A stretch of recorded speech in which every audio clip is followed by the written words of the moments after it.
A lo largo de los siglos han surgido relatos que desafían nuestra comprensión del mundo.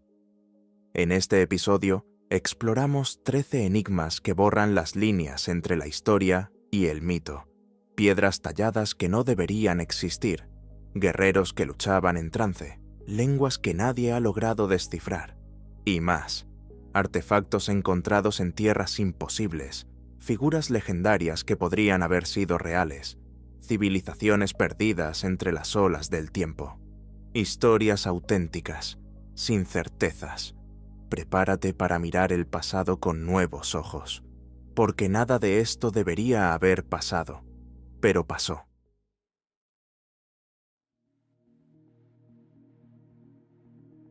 En 1898, en los campos tranquilos del centro de Minnesota, un agricultor sueco llamado Olof Öhman desenterró una losa de piedra mientras limpiaba su terreno cerca del pequeño pueblo de Kensington.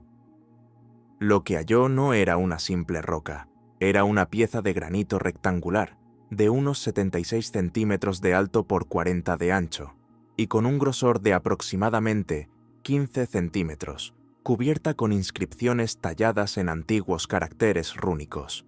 Según Öhman, la piedra había estado incrustada entre las raíces de un árbol de mediano tamaño, lo que sugería que llevaba allí enterrada desde hacía siglos.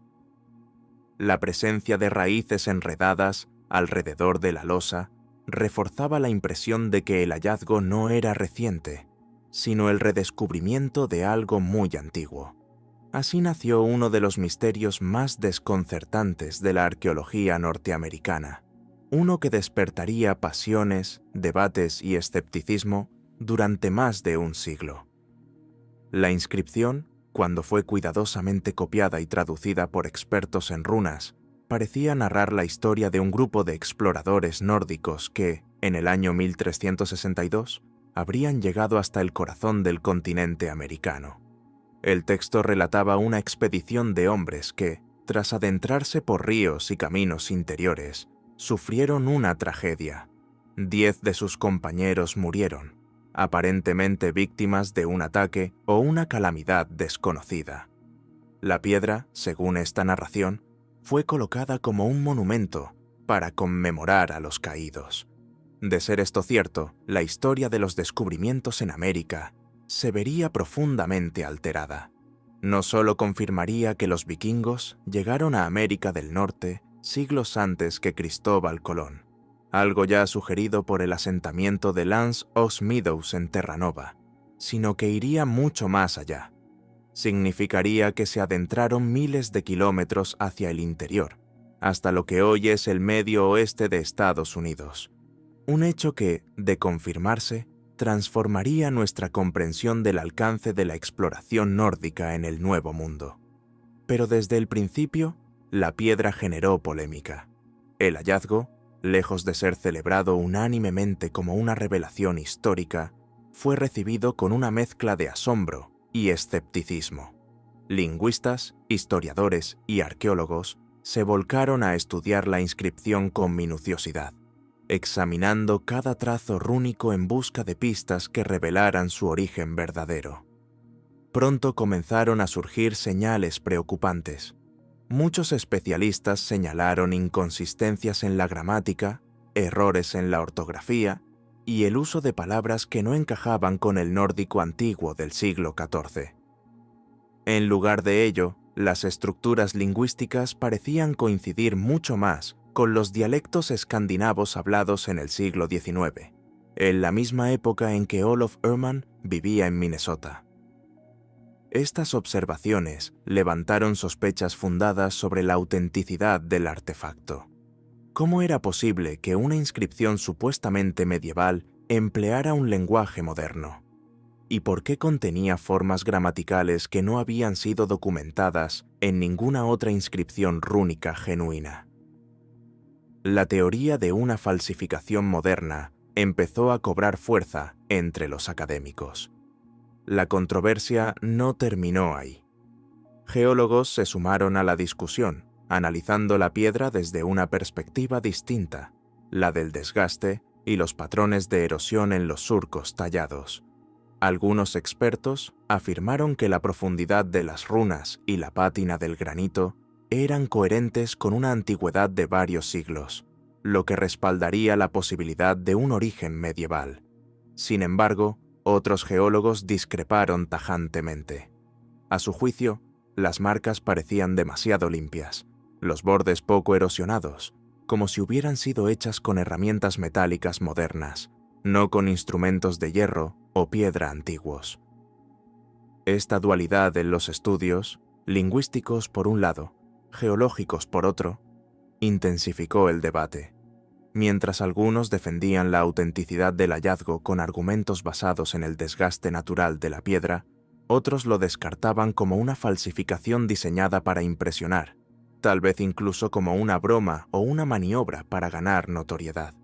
Así, la piedra rúnica de Kensington quedó atrapada entre dos mundos, el de la historia genuina y el del engaño cuidadosamente elaborado. Todo esto ocurrió en una época peculiar, el auge del nacionalismo escandinavo en América. A finales del siglo XIX, miles de inmigrantes suecos, noruegos y daneses habían echado raíces en los vastos territorios del medio oeste estadounidense, buscando prosperidad, estabilidad y un sentido de pertenencia en una tierra lejana. Sin embargo, entre las generaciones más recientes, comenzaba a surgir una necesidad profunda de reivindicación, la necesidad de sentirse parte de la historia de ese nuevo país que estaban ayudando a construir. En ese contexto, un hallazgo como la piedra rúnica de Kensington no solo tenía un valor arqueológico potencial, sino también un peso simbólico incalculable. Representaba una prueba tangible, al menos para muchos, de que los pueblos escandinavos no eran recién llegados al continente americano, sino que habían estado allí siglos antes que otros europeos, que sus ancestros no solo habían cruzado océanos, sino que habían dejado huella profunda en la tierra misma. Esta narrativa, poderosa y emotiva, conectaba el presente de estos inmigrantes con un pasado glorioso, heroico, incluso fundacional. Algunos historiadores sostienen que fue precisamente esa necesidad de afirmación lo que pudo haber motivado la creación de la piedra, tal vez no como un intento fraudulento de engañar a la comunidad científica, sino como un acto simbólico de orgullo cultural, una manera de reclamar un lugar en la historia americana mediante el relato de un linaje vikingo que llegó primero. Si fue así, la piedra rúnica habría sido menos una mentira y más una expresión romántica de identidad. Sea cual sea la verdad, lo cierto es que el contexto social y político en el que apareció la piedra influyó poderosamente en la forma en que fue recibida. Para algunos era un símbolo de herencia, un emblema de raíces antiguas. Para otros, una curiosidad más dentro de una época propensa a los mitos fundacionales. Así, la piedra de Kensington se convirtió no solo en un objeto de análisis, sino en un espejo de las aspiraciones, las creencias y las tensiones de toda una comunidad. A pesar de décadas de investigaciones, el enigma persiste. Generaciones de expertos han intentado desentrañar su origen con métodos cada vez más sofisticados, desde el análisis lingüístico y estilístico hasta estudios geológicos avanzados, sin que ninguno de ellos haya logrado inclinar la balanza de forma concluyente. La piedra rúnica de Kensington, con su inscripción enigmática y su historia envuelta en controversias, ha pasado de ser un simple hallazgo rural a convertirse en un símbolo cultural de alcance insospechado. Hoy, la piedra se encuentra expuesta en un museo de la región, alojada detrás de un cristal, iluminada con cuidado, tratada con reverencia. Es una pieza que despierta tanto orgullo como escepticismo, tanto fascinación como sospecha. Para muchos visitantes, es un tesoro del pasado, un vínculo con un legado vikingo olvidado. Para otros, es una advertencia sobre los límites de la credulidad y el poder de la narrativa. ¿Fue realmente dejada por exploradores nórdicos que se aventuraron por ríos desconocidos hasta llegar al corazón del continente? ¿O es el fruto de una imaginación fértil de un deseo colectivo por dejar una marca en la historia de un país en el que tantos buscaban pertenecer? Las preguntas se acumulan, pero las respuestas siguen siendo esquivas. Lo cierto es que, más allá de su autenticidad, la piedra ha cumplido un propósito mayor. Ha inspirado discusiones, ha desafiado certezas, ha conectado a comunidades con su pasado, real o imaginado. Y ahí sigue, sólida, inamovible, desafiante. Como si estuviera esperando a que el tiempo, o quizá la historia misma, se digne, por fin, a revelarle su verdad al mundo. Y hablando de verdades ocultas y relatos imposibles, hay leyendas que no solo desafían la lógica, sino también la fe. Algunas historias cruzan océanos y siglos para reescribir los capítulos más sagrados de la historia humana. Tal es el caso de una pequeña aldea en el norte de Japón que sostiene, hasta el día de hoy, que allí vivió y murió un hombre cuyo nombre cambiaría la historia: Jesucristo.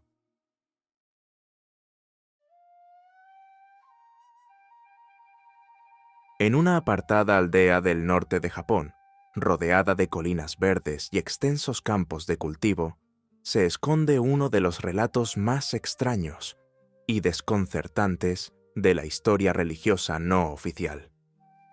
En el pequeño pueblo de Shingo, ubicado en la prefectura de Aomori, se sostiene una creencia insólita: que Jesucristo no murió crucificado en Jerusalén. Según la tradición local, Jesús logró escapar de su ejecución. Emprendió una travesía extraordinaria a través de Asia, cruzó Siberia y terminó sus días en Japón, donde vivió como un simple agricultor, esposo y padre de familia. Este relato parte de una premisa que, aunque considerada herejía para la doctrina cristiana tradicional, es tomada con naturalidad en Shingo. Durante los llamados años perdidos de Jesús, ese período de su vida que no aparece documentado en los evangelios, entre los 12 y los 30 años, habría viajado por el mundo en busca de conocimiento. La leyenda afirma que llegó al lejano Oriente, donde estudió teología, medicina natural y espiritualidad oriental. Aprendió de monjes, sabios y sanadores, y vivió durante años en Japón antes de regresar a Judea para comenzar su misión pública. Sin embargo, al volver, fue traicionado y perseguido por las autoridades romanas. La historia toma un giro dramático cuando se afirma que, para salvarse, Jesús intercambió su lugar con su hermano menor, llamado Isukiri, quien habría sido crucificado en su lugar. Jesús, entonces, huyó nuevamente hacia el este, cruzando desiertos, estepas y montañas, hasta llegar una vez más a Japón. Allí se estableció definitivamente, adoptando el nombre de Daitenku Taro Yurai. Se asentó en Shingo, donde vivió de forma humilde como campesino, cultivando ajo y llevando una vida tranquila. Se casó con una mujer japonesa llamada Miyuko, tuvo 3 hijas, y murió a la avanzada edad de 106 años. Los lugareños aseguran que fue enterrado en una tumba sencilla en las colinas del pueblo, junto a otra tumba que, supuestamente, contiene la oreja de Isukiri y un mechón de cabello de la Virgen María, traídos desde Tierra Santa. Esta versión de los hechos no se encuentra en ningún texto sagrado reconocido, pero en Shingo no se vive como una fábula o como una curiosidad marginal. Es parte de la identidad del lugar, una historia que se transmite con seriedad, sostenida por generaciones que afirman que el Cristo histórico no terminó su vida en una cruz, sino en paz, como uno más entre ellos. Estas tumbas, simples y sin ornamentos, son el corazón del relato de Shingo. No hay catedrales, no hay reliquias sagradas. Solo 2 montículos, discretos pero poderosos, que han dado identidad a todo un pueblo. La historia, aunque conocida por la tradición oral durante generaciones, cobró fuerza en la década de 1930. Fue entonces cuando, según algunos testimonios, se descubrieron unos documentos antiguos en una familia japonesa con supuestas raíces sacerdotales. Eran los llamados pergaminos takenuchi, unos textos escritos en caracteres mixtos, una mezcla de kanji, símbolos desconocidos y fonética japonesa arcaica, que narraban la vida de Jesús en Japón con detalles sorprendentes. Mapas de rutas, nombres de descendientes, registros de migración. La emoción fue breve. Poco después de ser revelados, los documentos desaparecieron misteriosamente, o, según algunas versiones, fueron destruidos por las autoridades. La autenticidad de los pergaminos jamás fue comprobada.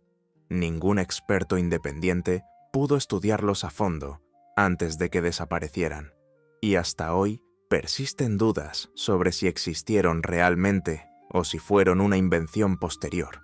Sin embargo, eso no impidió que el mito se arraigara profundamente en la cultura local. Para los habitantes de Shingo, la ausencia de pruebas no desacredita la historia. Al contrario, la envuelve en un aura de misterio que la hace aún más significativa. En un mundo donde casi todo puede explicarse, esta historia persiste como un espacio donde la fe, la leyenda y la identidad se entrelazan sin necesidad de justificación. Hoy, la llamada Tumba de Cristo es mucho más que una leyenda rural.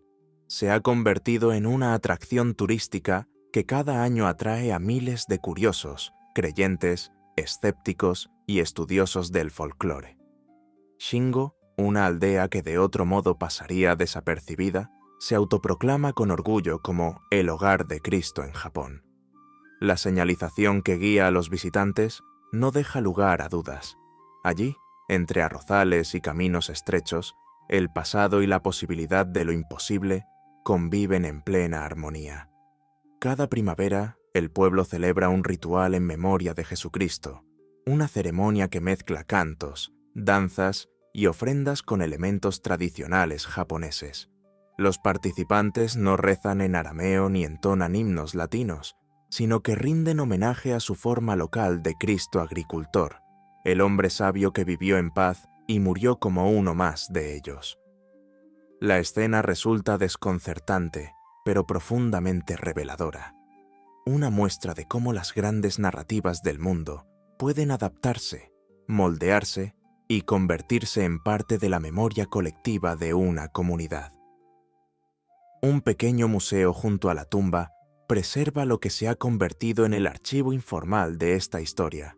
Fotografías de visitantes ilustres, recortes de prensa internacional, mapas antiguos, estatuillas de Jesús con rasgos asiáticos, reproducciones de los supuestos pergaminos takenuchi y testimonios orales recogidos por generaciones. El lugar, aunque modesto, mantiene vivo el relato, convirtiéndolo en parte inseparable de la identidad local. Desde el ámbito académico, sin embargo, la historia es vista con mucha más reserva. Para la mayoría de historiadores, arqueólogos y teólogos, no hay evidencia concreta que respalde la presencia histórica de Jesús en Japón. No existen menciones en fuentes cristianas primitivas, ni en registros japoneses antiguos. Tampoco hay pruebas lingüísticas, genéticas o arqueológicas que vinculen el relato con la realidad. Por eso, muchos investigadores coinciden en que la leyenda fue probablemente creada o modificada durante el siglo XX, quizás como una forma creativa de fortalecer la identidad de la región o atraer visitantes a un pueblo aislado. Y aún así, la historia no desaparece. Se transmite, se celebra, se defiende. Porque en un mundo que tiende a descartar lo improbable, la persistencia de esta leyenda es un acto de resistencia cultural. Una afirmación de que, a veces, lo más importante no es si algo ocurrió, sino lo que significa para quienes creen que ocurrió. Shingo, con su tumba rodeada de árboles y su museo de paredes sencillas, sigue contando una historia que desafía a la razón, pero no a la imaginación. Y mientras lo haga, la figura de aquel hombre venido del oeste seguirá caminando, simbólicamente, entre los campos de ajo y los sueños de un pueblo que decidió hacer suya una versión muy distinta de la historia sagrada. Lo que hace fascinante esta historia no es tanto su veracidad, sino lo que revela sobre la capacidad humana para reinterpretar mitos universales. El relato de Jesús en Japón es un ejemplo extremo, pero profundamente elocuente, de sincretismo religioso. Una fusión inesperada entre la iconografía cristiana y las tradiciones espirituales y culturales del Japón rural. En este cruce de caminos, lo divino se vuelve accesible, doméstico, humano. Un Cristo sin túnica blanca ni corona de espinas, sino con sandalias de paja, manos callosas y herramientas de labranza. Más allá del debate académico, lo que subyace es un deseo profundamente humano: acercar lo sagrado al propio paisaje, a la propia lengua, al propio hogar. El anhelo de que lo divino no solo haya hablado a otros pueblos en tierras lejanas, sino que también haya caminado entre los campos conocidos, bebido del mismo río, mirado las mismas montañas. Es esa necesidad de encontrar lo trascendente en lo cotidiano, de creer que incluso el Hijo de Dios pudo haber buscado paz en un rincón remoto del mundo, lejos del ruido y el juicio de la historia oficial. ¿Fue Jesús un humilde agricultor japonés que vivió más de un siglo y murió rodeado de familia en una aldea remota? Probablemente no, pero lo cierto es que la historia, improbable como parece, ha echado raíces, ha generado rituales, recuerdos, pertenencia, ha traspasado la línea entre lo improbable y lo significativo. Y allí, en una pequeña colina de Shingo, entre árboles tranquilos y caminos de tierra, un cartel de madera resume toda esta compleja mezcla de fe, mito y folclore con una frase sencilla: aquí descansa Jesucristo, Salvador del mundo. No hay grandes monumentos, ni catedrales, ni guardias custodiando reliquias, solo silencio, viento y una historia que se niega a desaparecer.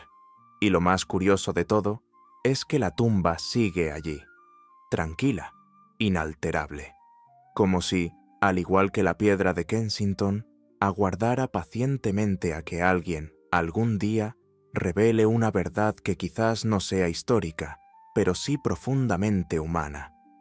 Porque hay lugares en el mundo que, aunque hoy estén ocultos bajo el mar o envueltos en leyenda, parecen haber sido arrancados de la historia, como si alguna vez formaron parte de la tierra firme, y luego simplemente desaparecieron. Así llegamos a otro misterio olvidado por el tiempo: una vasta masa de tierra sumergida en el corazón del Océano Índico que, según algunos científicos, podría haber sido un continente perdido.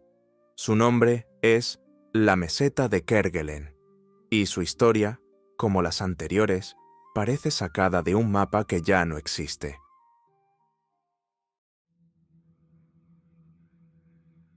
En lo profundo del Océano Índico, en una región inhóspita y lejana de toda ruta habitual, donde los vientos golpean sin descanso y las aguas frías permanecen casi inexploradas, yace una enorme masa terrestre sumergida, que ha intrigado a los científicos desde su descubrimiento. Se trata de la meseta de Kerguelen, una formación geológica colosal que cubre más de 500.000 kilómetros cuadrados bajo el mar. Esa cifra, para ponerla en perspectiva, equivale al tamaño de Francia o del estado de California. Su dimensión es impresionante, pero su historia lo es aún más. A diferencia de otras formaciones submarinas, la meseta de Kerguelen no siempre estuvo bajo el agua. Durante millones de años, grandes porciones de esta meseta permanecieron emergidas, formando una masa continental separada. Aunque hoy en día solo sobresalen unas pocas islas, las islas Kerguelen, la isla Heard y las islas McDonald, esos fragmentos emergidos son apenas los últimos vestigios visibles de una tierra que alguna vez estuvo sobre el nivel del mar. Estas islas, escarpadas, frías y casi permanentemente azotadas por tormentas, son todo lo que queda en la superficie de un mundo geológico desaparecido. La historia de la meseta se remonta a unos 130 millones de años atrás, al período Cretácico temprano. En ese tiempo, una serie de erupciones volcánicas de proporciones masivas, alimentadas por una anomalía térmica del manto terrestre, el llamado hotspot de Kerguelen. Comenzó a levantar esta región del lecho oceánico.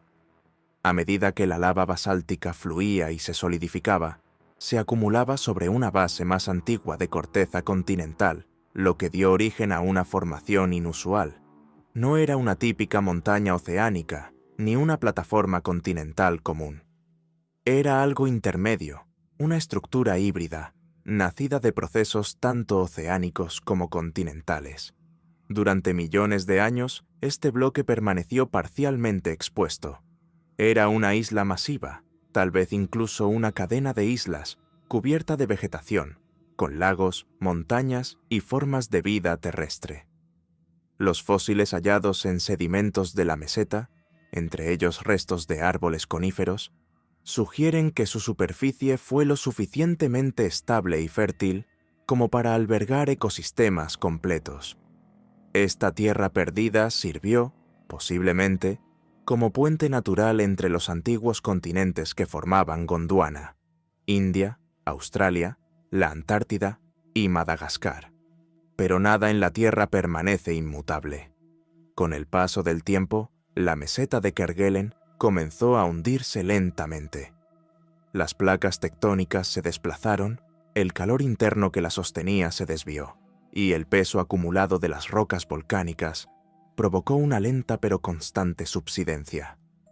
La superficie terrestre fue tragada por el mar, poco a poco, hasta desaparecer casi por completo bajo las aguas del Índico. Solo las cimas más altas permanecieron visibles, convertidas en islas remotas y desoladas. Lo que alguna vez fue una tierra firme, tal vez exuberante, ahora yace en silencio a miles de metros de profundidad. Sus contornos aún son estudiados con mapas batimétricos y sus orígenes aún alimentan debates entre geólogos que buscan entender si estamos frente a un continente perdido o a una anomalía geológica sin igual. Pero lo cierto es que, por millones de años, Kerguelen fue parte del mundo visible, hasta que la Tierra decidió ocultarla. Durante cierto tiempo, partes de esta vasta tierra permanecieron por encima del nivel del mar, formando una suerte de puente natural entre fragmentos del antiguo supercontinente Gondwana. Esta conexión geográfica, aunque transitoria en la escala del tiempo geológico, habría permitido la migración de especies animales y vegetales entre territorios que hoy se encuentran separados por miles de kilómetros de océano: India, Madagascar, Australia y la Antártida. La posibilidad de ese corredor terrestre cobra fuerza con el hallazgo de fósiles de árboles coníferos y depósitos sedimentarios típicos de ambientes terrestres en los fondos marinos de la meseta. Esas pruebas sugieren que Kerguelen no solo estuvo expuesta, sino que albergó una ecología estable, con suelo, vegetación y un clima posiblemente templado. Sin embargo, la historia de Kerguelen no es solo una de conexión, sino también, y sobre todo, de pérdida. Con el paso de los milenios, los procesos tectónicos comenzaron a modificar el equilibrio de fuerzas que mantenían a la meseta a flote. Las placas se desplazaron. El punto caliente que la alimentaba se movió o se extinguió. La corteza se enfrió, se volvió más densa, más pesada, y como una plataforma que ya no puede sostener su propio peso, comenzó a hundirse lentamente, arrastrada hacia las profundidades del océano por su propia masa. El descenso fue gradual, pero inexorable. Las costas se inundaron, los valles se volvieron lechos marinos, las selvas se deshicieron bajo el avance del agua salada. Montañas enteras quedaron cubiertas, convertidas en volcanes dormidos bajo kilómetros de presión oceánica. Lo que alguna vez fue una tierra sólida, visible, viva, desapareció del mapa sin dejar testigos.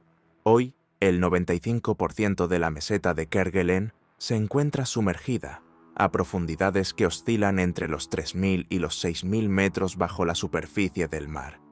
Y sin embargo, la evidencia de su antigua existencia permanece. El hallazgo de rocas graníticas, material típicamente continental, ausente en las dorsales oceánicas, ha llevado a muchos geólogos a reconsiderar la categoría de Kerguelen. ya no como una simple meseta submarina de origen volcánico, sino como un microcontinente, una porción de corteza continental que, por los caprichos de la geodinámica terrestre, se separó del conjunto mayor y terminó sumergida. No es una Atlántida fabulosa, no hay ruinas de civilizaciones perdidas ni templos cubiertos de coral, pero es, quizás, más fascinante aún, una tierra real, tangible, que existió, floreció y fue tragada por el tiempo y el mar.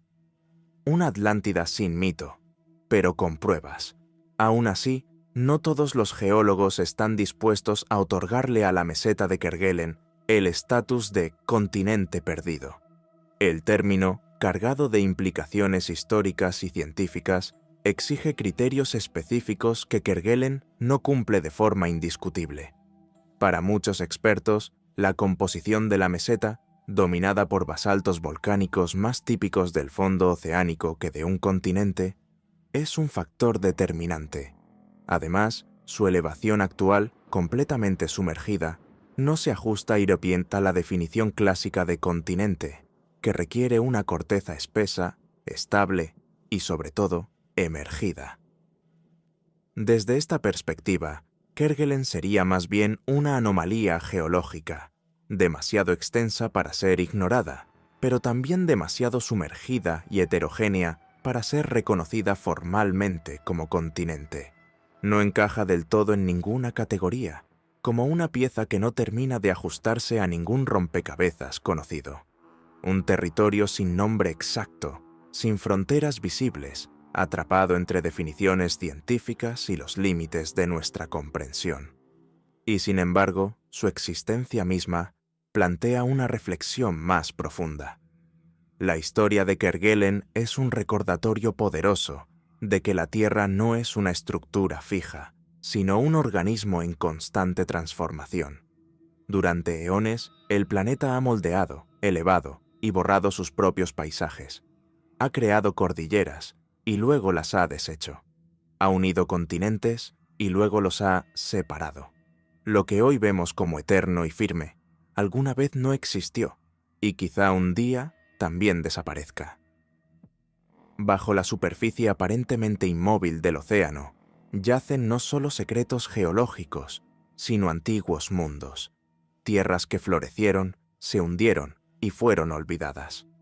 Ecosistemas que surgieron y desaparecieron sin dejar más rastro que unas rocas enterradas bajo toneladas de agua y silencio. La meseta de Kerguelen es precisamente eso, un continente sumergido en el tiempo. No necesita palacios ni leyendas para impresionar. Su sola presencia, invisible desde la superficie, basta para recordar lo efímero de la tierra firme. Es un testimonio mudo, una advertencia geológica de que incluso lo que creemos más estable, los continentes mismos, puede desvanecerse sin que nadie lo note. Una cicatriz olvidada en el fondo del mar que, aún hoy, sigue esperando que alguien la mire con los ojos del asombro y del pasado. Pero no todos los misterios están ocultos bajo las aguas. Algunos yacen enterrados en tierra firme, en llanuras silenciosas o entre las sombras de antiguas montañas, acompañados de rumores de oro perdido, traición y justicia a medias. Porque hay historias que, aunque nacidas en el polvo del viejo oeste, no han perdido su brillo, como la del forajido cojo que dejó tras de sí un rastro de robos, muerte y un tesoro que aún hoy podría estar esperando ser encontrado. Su nombre era Lame Johnny, y su leyenda sigue cabalgando en las colinas negras de Dakota del Sur.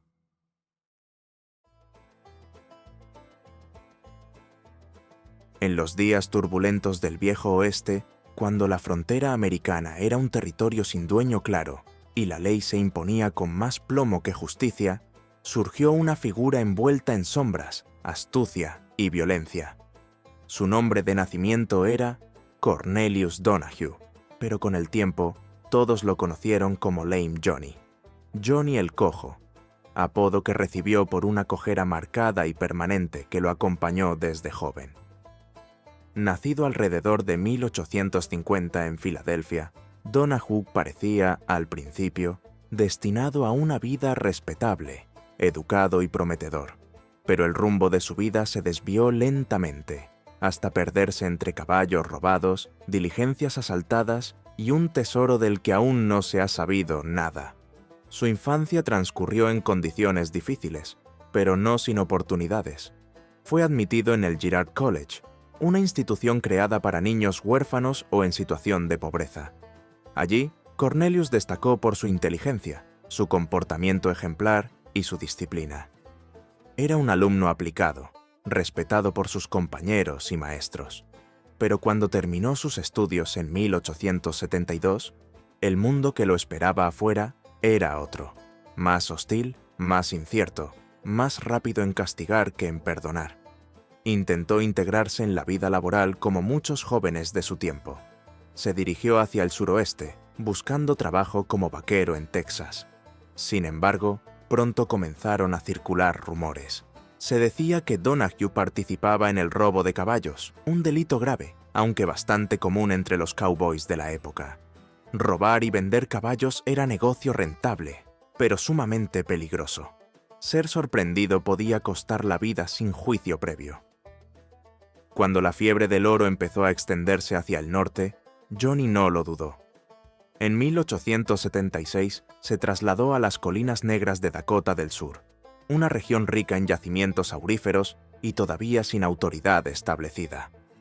Como muchos, llegó en busca de fortuna, y como otros tantos, no tardó en perder el camino legal. En poco tiempo se ganó una reputación ambigua. Se desempeñó como buscador de oro, un trabajo arduo y poco glamoroso, pero también como ayudante de alguacil en el condado de Custer, cargo que le dio acceso a información privilegiada. Incluso trabajó como contable para una empresa minera, posición que requería cierto nivel de educación y confianza. Pero ese breve período de legitimidad no duró mucho. Su pasado, que nunca lo había abandonado del todo, regresó de forma directa. Un hombre procedente de Texas lo reconoció como un ladrón de caballos, y la acusación bastó para arruinarlo. Fue despedido de inmediato y desde entonces vigilado de cerca. Rechazado, señalado y con pocas opciones legales a su alcance, Johnny dio el paso definitivo hacia el crimen organizado. Abandonó cualquier pretensión de respetabilidad y se sumergió por completo en el mundo del bandidaje. Ya no era Cornelius Donahue, el joven prometedor de Filadelfia. Ahora era Lame Johnny, el cojo del oro, el asaltante de diligencias, el hombre con un precio sobre su cabeza. Y su historia, desde ese momento, se convirtió en leyenda. Formó una banda con hombres curtidos, dispuestos a seguirlo no por lealtad, sino por codicia compartida. Juntos se dedicaron a lo que mejor sabían hacer: robar ganado en rutas poco vigiladas, interceptar diligencias con violencia calculada y comerciar caballos sustraídos de ranchos dispersos por la frontera. Operaban con eficacia, utilizando rutas secundarias y contactos dentro de los asentamientos mineros, donde la ley llegaba tarde o nunca. Pero fue el 26 de septiembre de 1878 cuando Lame Johnny cruzó el umbral de la simple delincuencia hacia la leyenda del crimen del oeste. Ese día, él y su banda llevaron a cabo su golpe más audaz, la emboscada a la diligencia blindada conocida como The Monitor. No era un objetivo cualquiera, era un transporte fuertemente custodiado, diseñado para mover los metales preciosos extraídos de las minas de Homestake, una de las explotaciones auríferas más grandes y lucrativas de la región. La información era precisa, los tiempos calculados, y cuando la diligencia pasó por Canyon Spring Station, la banda atacó. El asalto fue rápido, violento y efectivo. El botín fue impresionante: 3.500 dólares en billetes, 500 dólares en diamantes y aproximadamente 700 libras de oro en polvo, pepitas y lingotes. Para tener dimensión de su magnitud, en valores actuales, esa cantidad de oro equivaldría a cerca de 3 millones de dólares. Fue uno de los mayores golpes jamás perpetrados en las Colinas Negras. y también fue el principio del fin para Johnny. La noticia del asalto se propagó como fuego en la pradera. El incidente indignó no solo a las autoridades locales, sino también a los intereses mineros y financieros de la región, que presionaron para una captura inmediata. Se organizaron patrullas, se ofrecieron recompensas, se desplegaron vigilantes por toda la zona. La caza había comenzado y su presa era Lame Johnny. Durante meses, el forajido logró evadir a sus perseguidores.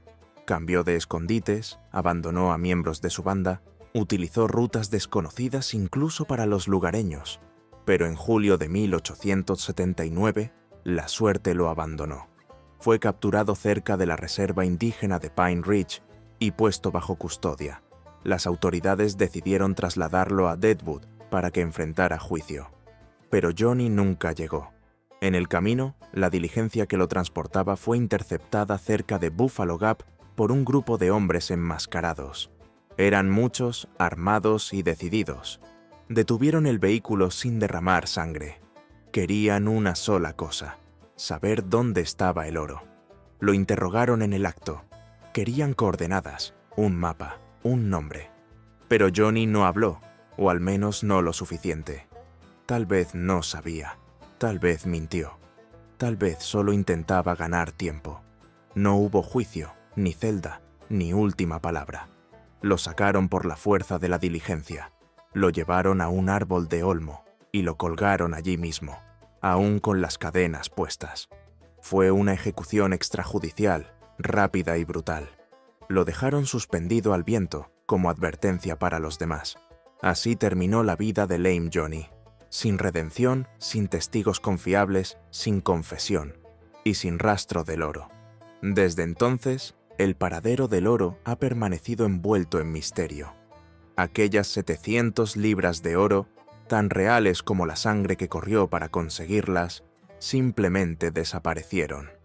No se hallaron en el lugar del crimen, ni en los escondites de la banda, ni en los bolsillos de los implicados, como si se hubiera desvanecido con el último aliento de Lame Johnny. Y es precisamente ese vacío lo que ha mantenido viva la historia. Algunos están convencidos de que Johnny logró esconder el botín en algún lugar remoto de las Colinas Negras antes de su captura. La región, con sus densos bosques, colinas empinadas, grutas y pasos ocultos, ofrece infinitos lugares donde enterrar un tesoro, sin que nadie lo encuentre jamás. Hay quienes afirman que dejó señales, marcas en rocas, árboles cortados en ángulos inusuales, pistas invisibles que solo los verdaderos buscadores sabrán leer. Otros sostienen una teoría distinta, que los miembros sobrevivientes de su banda regresaron en secreto al lugar del escondite tras su muerte, recuperaron el oro y desaparecieron, repartiendo el botín en silencio. E incluso hay quienes apuntan más alto, sugiriendo que los mismos hombres que lo colgaron, vigilantes, autoridades o mercenarios contratados, sabían exactamente lo que buscaban y se aseguraron de silenciar a Johnny para quedarse con todo. Si fue así, entonces el tesoro no está perdido, sino disuelto lentamente en las manos de quienes supieron guardar el secreto durante generaciones. A lo largo de los años, la historia ha atraído a toda clase de aventureros, desde mineros y soldados retirados hasta arqueólogos aficionados y cazadores de tesoros con mapas desgastados por el tiempo. Han recorrido los caminos que Johnny pudo haber tomado, han excavado en antiguos campamentos, han rastreado historias en cantinas y archivos olvidados, todos impulsados por la misma esperanza: tropezar, quizás por azar, con una fortuna enterrada hace casi siglo y medio. Pero hasta el día de hoy, nada ha sido encontrado. Ningún lingote, ninguna pepita, ningún cofre oxidado ha salido a la luz. ¿Existe realmente ese tesoro escondido en algún rincón del oeste? ¿O es solo una fábula, un espejismo nacido de la codicia y del deseo de encontrar sentido en una historia violenta? Tal vez fue fundido, gastado, desaparecido en la economía clandestina de la frontera. Tal vez está ahí todavía, intacto, esperando bajo capas de tierra y tiempo. Lo único cierto es que la historia de Lame Johnny sigue viva. Se cuenta en las fogatas, en los museos de pueblos pequeños, en los senderos solitarios que cruzan Dakota del Sur. Y de vez en cuando alguien más llega, pala en mano, detector de metales colgado al hombro, y una vieja leyenda latiendo en el corazón. Porque hay historias que se niegan a morir, sobre todo cuando aún queda oro por encontrar. Porque hay historias que se niegan a morir, sobre todo cuando aún queda oro por encontrar. Y no siempre es el oro lo que brilla, sino el misterio que lo envuelve. A veces, el verdadero tesoro está en las preguntas sin respuesta, en los vacíos que dejan las leyendas, en los silencios que sobreviven al tiempo. Pero no todas las historias ocultas del pasado se cuentan entre forajidos y diligencias asaltadas. Algunas se desarrollan en las sombras del poder, en despachos oficiales y vagones de tren, bajo gobiernos tensos y sociedades divididas. En un Japón devastado por la guerra, 3 incidentes ferroviarios sacudieron al país en el mismo año, sembrando sospechas, miedo y una larga cadena de juicios. El más desconcertante de todos fue el descarrilamiento de Matsukawa, un caso que comenzó como un posible accidente y terminó como uno de los juicios políticos más controvertidos del siglo XX.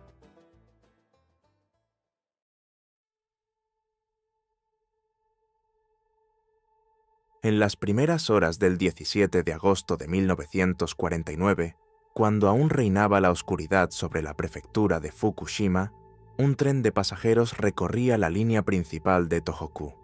A las 3:09 am, cerca de la estación de Matsukawa, ocurrió lo inesperado. La locomotora y varios vagones se salieron abruptamente de las vías. El accidente fue violento.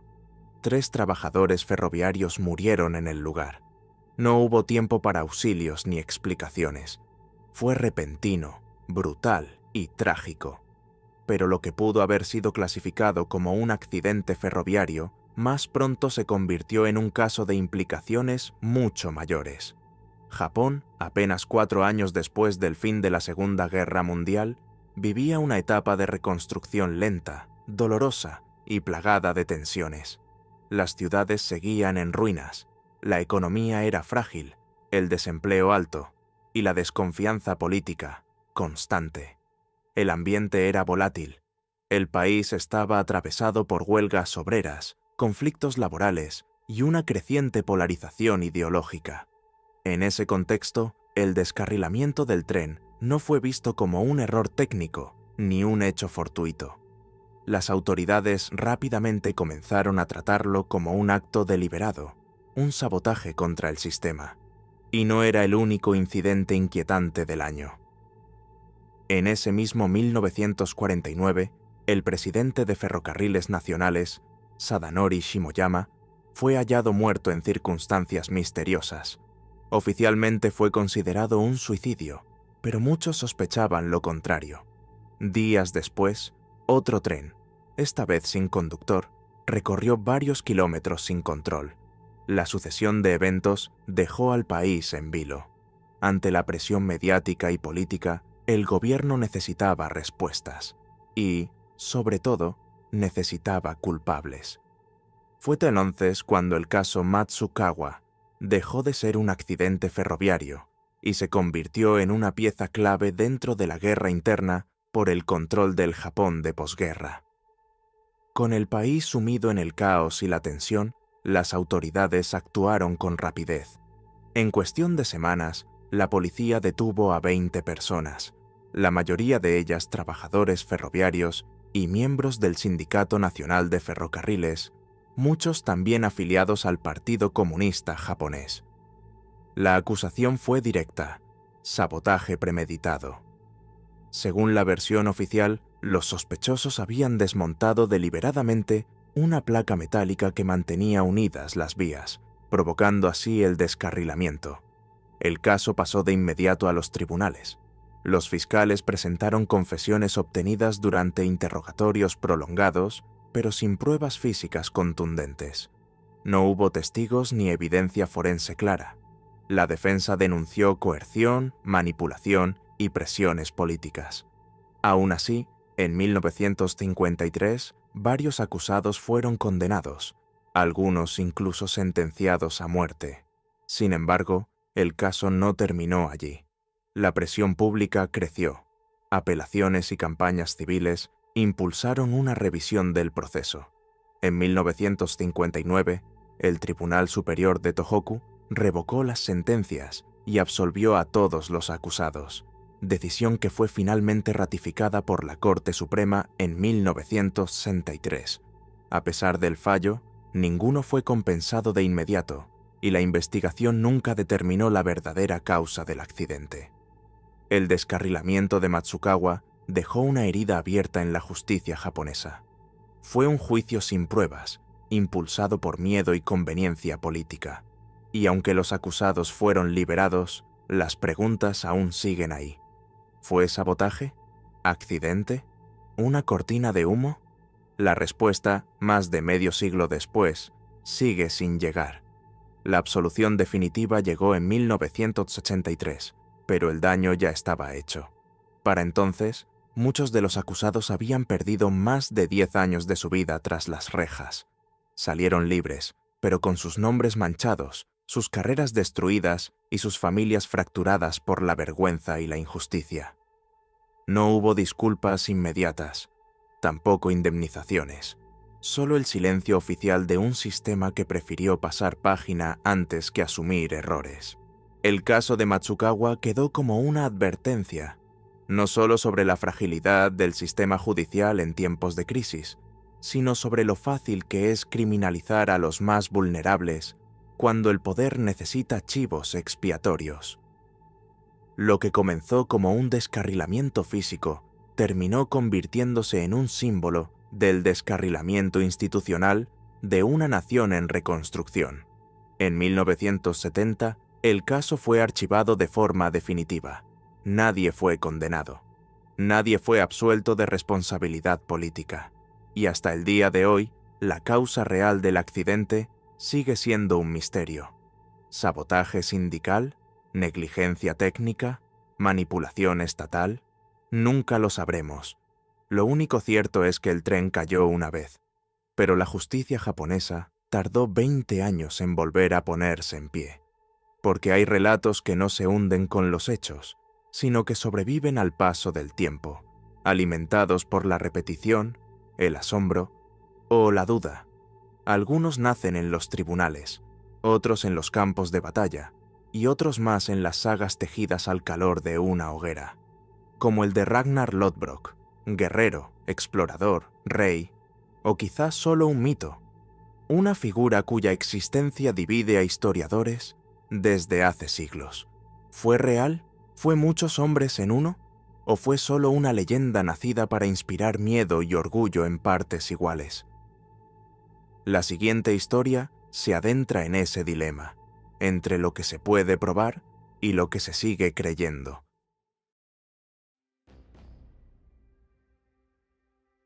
Durante siglos, su nombre ha resonado como un trueno entre los ecos del norte: Ragnar Lodbrok.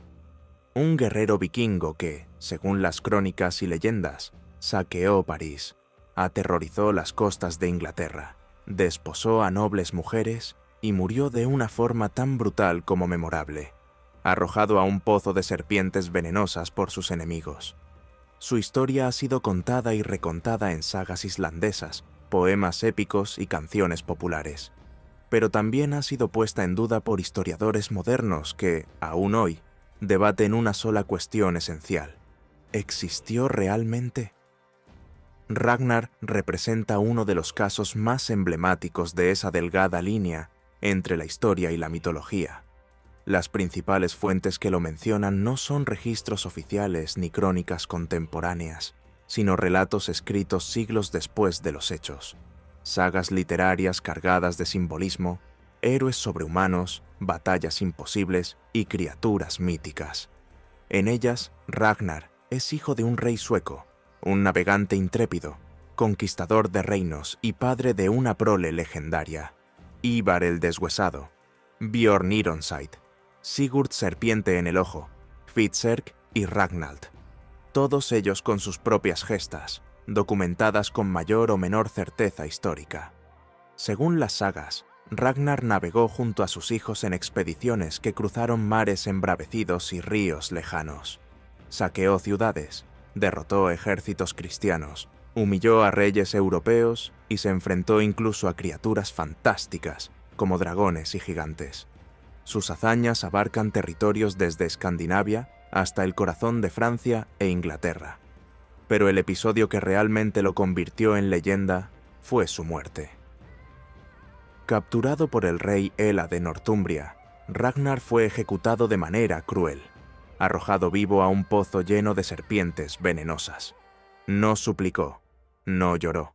En su último aliento, según el relato, lanzó una profecía, que sus hijos vengarían su muerte con furia devastadora.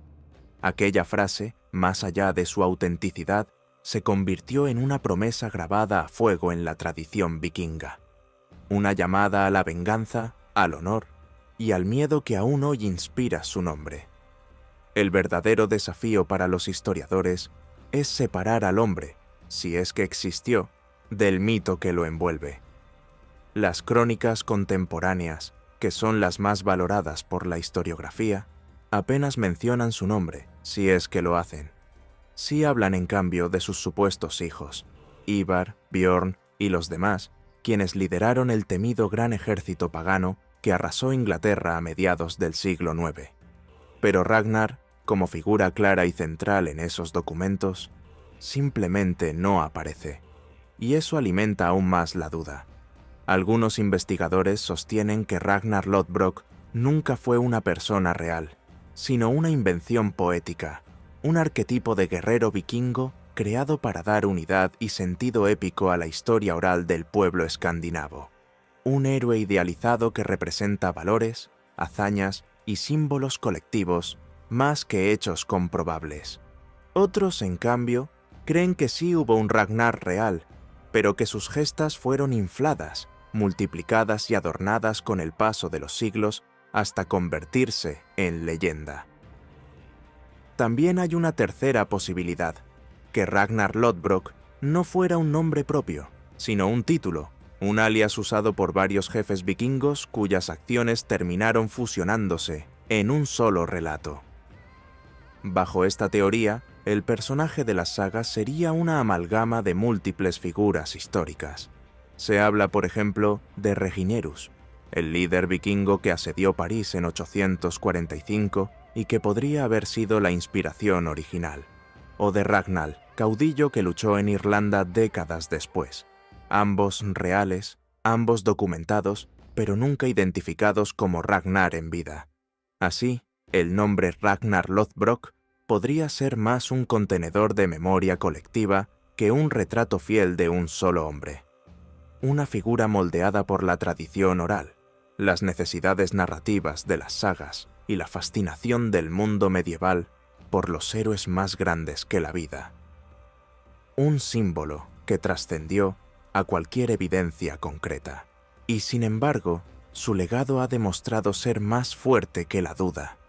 Las sagas nórdicas, aunque plagadas de exageraciones y elementos fantásticos, cumplieron un papel crucial: preservar la identidad de un pueblo que, durante siglos, no escribió su historia con tinta, sino con voz.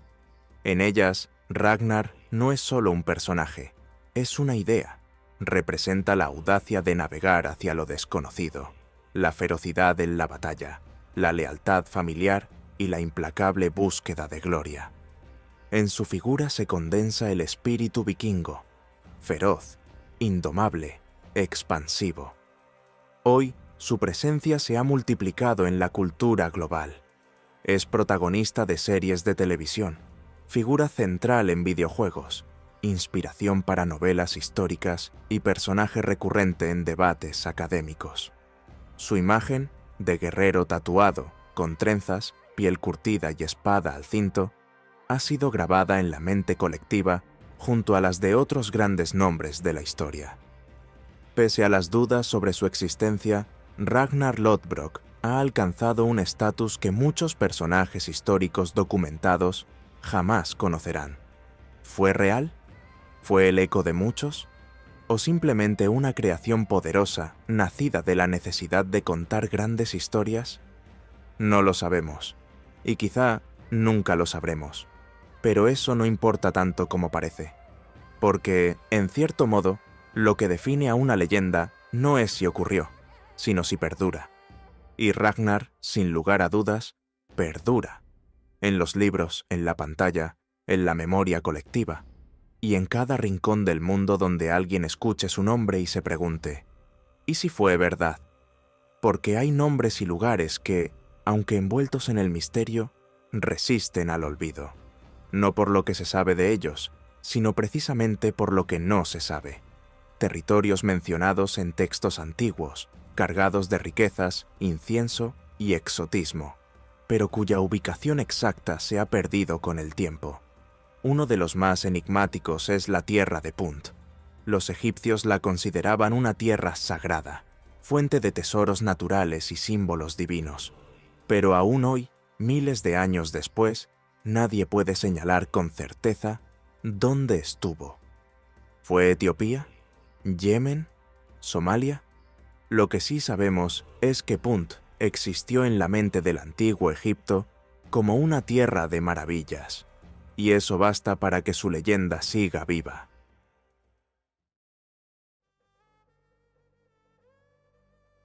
En los antiguos templos egipcios, entre jeroglíficos tallados con precisión milimétrica y relieves que narran batallas, ofrendas y rituales sagrados, aparece con frecuencia el nombre de una tierra lejana y misteriosa, Punt, una región descrita como rica, fértil y sagrada.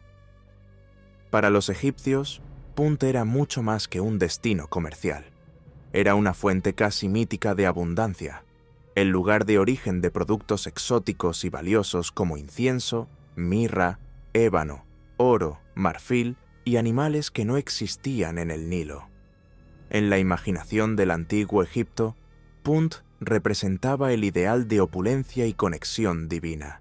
Sin embargo, a diferencia de otras regiones del mundo conocido, Punt nunca fue localizada con precisión en los mapas antiguos ni en descubrimientos arqueológicos modernos. No dejó restos físicos, ni ciudades identificables, ni monumentos propios. Solo las referencias egipcias, insistentes y constantes, dan fe de su existencia. Pero Punt no era un invento mitológico o simbólico.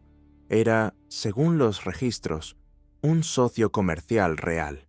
Aparece mencionado en textos y murales desde la dinastía V del Imperio Antiguo, alrededor del 2500 a.C., hasta bien entrado el Imperio Nuevo. Durante más de un milenio, fue parte fundamental de las rutas de intercambio egipcias. El hecho de que los faraones enviaran expediciones específicas para obtener productos de Punt demuestra su importancia estratégica y económica. La más célebre de estas misiones fue organizada por la reina faraón Hatshepsut, una de las figuras más poderosas del Egipto antiguo. Ocurrió en el siglo XV a.C. y quedó plasmada con lujo de detalle en los muros del templo funerario de Deir el-Bahari, en la actual Luxor. Allí se narra, como una gesta nacional, el viaje en barco hacia Punt, el recibimiento de sus gobernantes, los intercambios de regalos y el regreso triunfal de la flota egipcia, cargada de tesoros naturales. Estas representaciones muestran casas sobre pilotes, árboles de mirra arrancados con sus raíces para ser trasplantados en Egipto, animales nunca antes vistos en el Valle del Nilo y personajes locales con vestimenta y rasgos muy distintos a los egipcios. Todo indica que Punt era una región organizada, con gobierno propio y recursos abundantes. No era solo un destino comercial, sino una civilización activa que mantenía relaciones diplomáticas y comerciales con el poder más grande de su tiempo. A pesar de esta clara evidencia en los registros egipcios, la ubicación exacta de Punt sigue siendo uno de los mayores enigmas de la egiptología.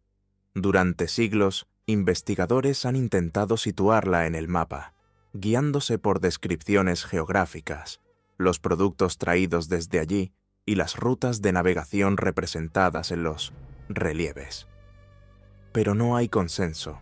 Algunos estudiosos sostienen que Punt se encontraba en la actual Somalia o Eritrea, basándose en la similitud de fauna, flora y productos naturales. Otros ubican la región más al interior del continente, en Sudán del Sur o Etiopía, argumentando que el acceso terrestre y fluvial desde el Nilo podría haber facilitado las expediciones. También hay teorías que apuntan hacia la península arábiga, específicamente en Yemen, aunque esta idea ha perdido fuerza con el tiempo. Lo que alimenta aún más el misterio es la ausencia total de fuentes locales. No se ha encontrado ningún texto, inscripción o artefacto de origen puntita que permita entender su cultura desde dentro. Todo lo que sabemos proviene exclusivamente de la perspectiva egipcia. Punt fue, al parecer, una civilización sin escritura, o al menos sin un sistema que haya sobrevivido. Y sin embargo, su huella persiste. Las expediciones a Punt eran vistas por los egipcios como actos casi sagrados.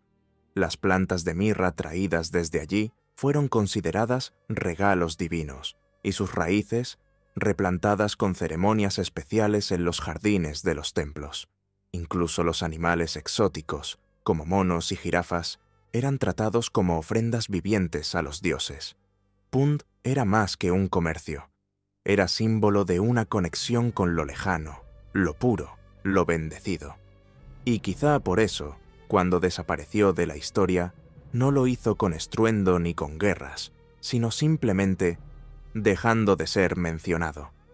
Se desvaneció como si hubiera sido un sueño compartido, una tierra real que se volvió leyenda, un lugar que existió, aunque ya no sepamos dónde buscarlo. A día de hoy, ningún descubrimiento arqueológico ha logrado confirmar con certeza dónde estaba Punt.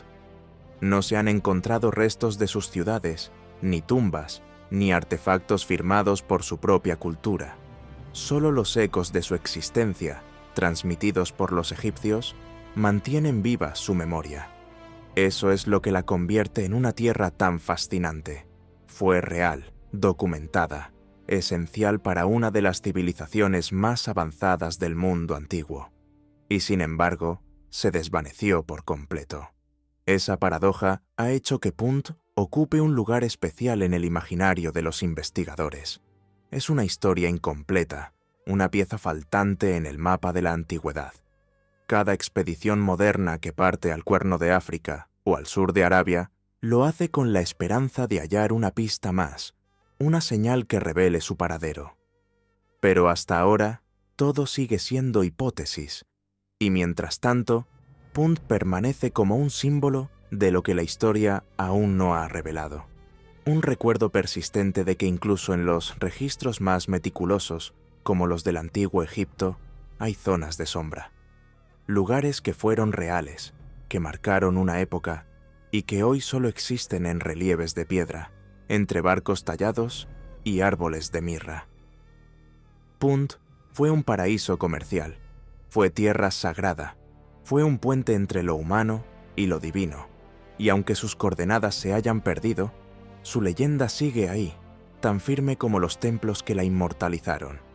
Porque a veces la historia se escribe no solo con lo que se sabe, sino con lo que aún no se puede explicar del todo. En todo el mundo, estructuras antiguas despiertan preguntas similares. ¿Quién las construyó? ¿Para qué? ¿Y por qué su forma recuerda a otras mucho más famosas? En Grecia, lejos del Nilo y del incienso de Punt, se alzan unas construcciones que han intrigado a arqueólogos durante décadas. No están en Egipto, pero su forma es inconfundible. Son las llamadas pirámides griegas. Levantadas en la región de la Argólida, estas estructuras milenarias han abierto un nuevo interrogante. ¿Por qué los antiguos griegos construyeron pirámides? ¿Y qué secretos esconden sus piedras silenciosas?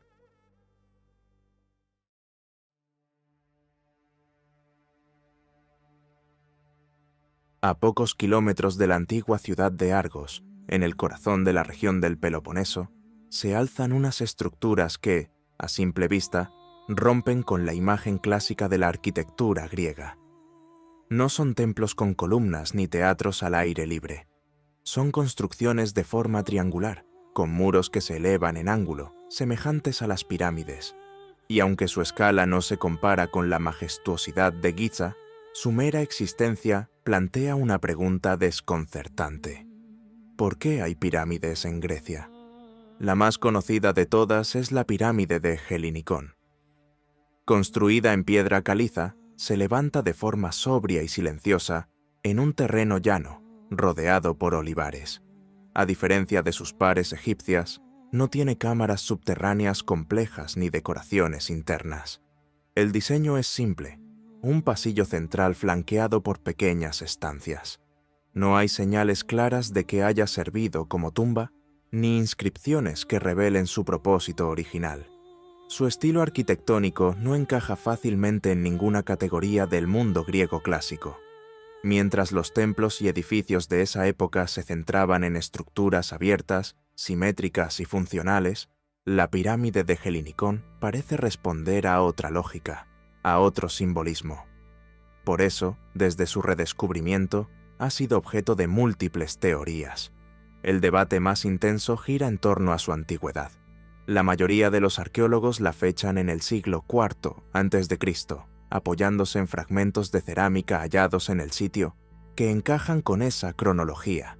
Sin embargo, un estudio publicado en 1991 por el Instituto de Geodesia de la Universidad de Patras propuso una fecha muy anterior, alrededor del 2700 a.C. Esa afirmación, basada en técnicas de datación termoluminiscente aplicada a la piedra, generó una fuerte polémica. Si fuera correcta, colocaría a la pirámide de Helinicón como contemporánea, o incluso anterior, a las primeras pirámides egipcias, una idea que, para muchos, resulta difícil de aceptar. La comunidad académica reaccionó con escepticismo. Se cuestionó la metodología, la interpretación de los resultados y la falta de evidencia complementaria. La propuesta fue finalmente desestimada por la mayoría de los expertos, aunque nunca refutada de forma concluyente. Como suele suceder en la arqueología, el margen de incertidumbre permanece. Lo cierto es que, sea cual sea su edad, la pirámide de Helinicón sigue siendo un misterio. Su forma, su aislamiento, su aparente falta de función funeraria y su contexto cultural la convierten en una anomalía dentro del paisaje arquitectónico griego. Y, como ocurre con todo misterio, su sola existencia invita a seguir buscando respuestas.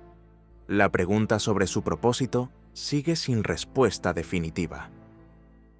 Entre las teorías más aceptadas está la de que pudo haber servido como un pequeño bastión defensivo o un puesto de control, debido a su ubicación estratégica en una ruta terrestre importante de la antigüedad. Desde allí, se habría podido vigilar el paso de viajeros y mercancías, lo cual le daría una función claramente práctica. Pero esa hipótesis, aunque plausible, no está respaldada por evidencia concluyente. Otra posibilidad apunta hacia un uso ceremonial o ritual. Algunos investigadores han notado que la orientación de la estructura podría tener relación con fenómenos astronómicos, lo que ha llevado a plantear que la pirámide haya servido como una especie de marcador solar o calendario primitivo. Alineaciones con el solsticio de verano o ciertos patrones de sombra durante el año podrían haber tenido un valor simbólico o agrícola para las comunidades de la región. Sin embargo, estas ideas siguen siendo especulativas y difíciles de comprobar con los restos actuales. Lo que añade peso al misterio es que la pirámide de Helinicón no fue la única. En distintas partes de la región de Argólida se han identificado vestigios de al menos otras dos estructuras piramidales, aunque en estado mucho más ruinoso. Esto sugiere que, durante un periodo determinado, este tipo de arquitectura tuvo cierta relevancia local. La escasez de ejemplos conservados y la falta de inscripciones impiden reconstruir su contexto con precisión, pero refuerzan la idea de que no se trató de una curiosidad aislada. Estas construcciones, aunque modestas en comparación con las pirámides egipcias o mesoamericanas, plantean interrogantes profundos sobre la historia de la arquitectura. ¿Fue la forma piramidal una invención recurrente en diferentes partes del mundo por razones prácticas o simbólicas?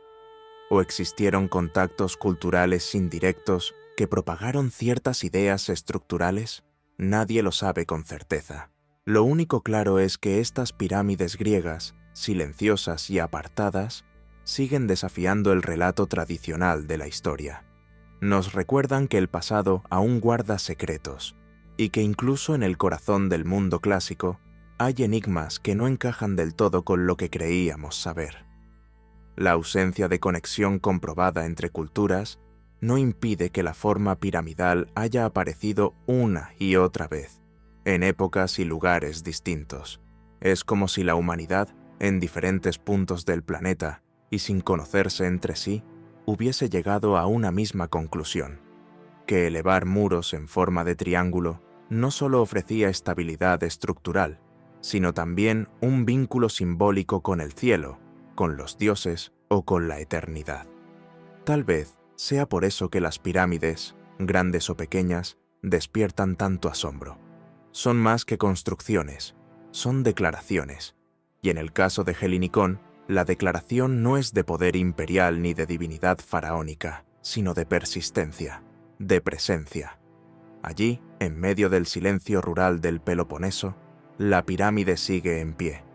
No atrae multitudes, ni aparece en las rutas turísticas tradicionales, pero cada piedra colocada con precisión, cada ángulo tallado, cuenta una historia que aún no terminamos de entender. Una historia que habla de creatividad, de conocimiento técnico y de una forma de pensamiento que sigue desconcertando a los expertos. La pirámide de Helinicón no compite con otras maravillas del mundo antiguo. No lo necesita, porque su valor no está en su tamaño, sino en su pregunta no resuelta. Una pregunta que sigue flotando sobre ella como su sombra al atardecer. ¿Qué sabían realmente los antiguos que nosotros todavía estamos intentando descubrir? Esa misma pregunta resuena a cientos de kilómetros al sur, en el corazón del antiguo reino de Kush, una civilización poderosa que dominó el Nilo desde el actual Sudán y llegó incluso a gobernar Egipto como faraones. Dejaron templos, ciudades y tumbas, pero hay algo que aún no hemos logrado descifrar: su lengua escrita. El meroítico, idioma del reino de Kush, sigue siendo uno de los grandes misterios sin resolver de la historia antigua. Fue una lengua viva durante siglos, tallada en piedra, inscrita en papiros, hablada por reyes y sacerdotes, y sin embargo, hoy permanece casi completamente incomprensible. La última historia de esta serie nos lleva hasta allí, al silencio de un lenguaje perdido, que aún espera ser escuchado. En las arenas del actual Sudán, al sur de Egipto, floreció durante siglos una civilización tan poderosa como enigmática: el reino de Kush. Con capitales como Napata y Meroe, dominaron vastas regiones del valle del Nilo, establecieron relaciones comerciales con el Mediterráneo, el África subsahariana y el Mar Rojo, y durante un breve pero notable periodo, incluso gobernaron Egipto como faraones. Fueron los soberanos de la dinastía Bentitince, conocidos por la historia como los faraones negros, y su influencia cultural, religiosa y militar dejó una marca profunda en la región. Pero más allá de los templos tallados en piedra, de las pirámides de Meroe que aún se alzan sobre la arena, y de las riquezas acumuladas a lo largo de generaciones, los kushitas dejaron un legado más difícil de interpretar: su lengua escrita. Un idioma que, más de 2000 años después, sigue resistiéndose al entendimiento moderno. Este idioma es el meroítico. Fue usado desde al menos el siglo III a.C. hasta el siglo IV d.C. y adoptó dos formas principales: la jeroglífica, reservada para contextos formales, religiosos y monumentales, y la cursiva, usada para la vida cotidiana, en documentos escritos sobre papiros o grabados en objetos. A través de ambas, los cushitas registraron nombres, oraciones, títulos, relatos e información administrativa. Esas inscripciones han sido halladas en tumbas reales, en estelas, en altares y en ruinas de templos.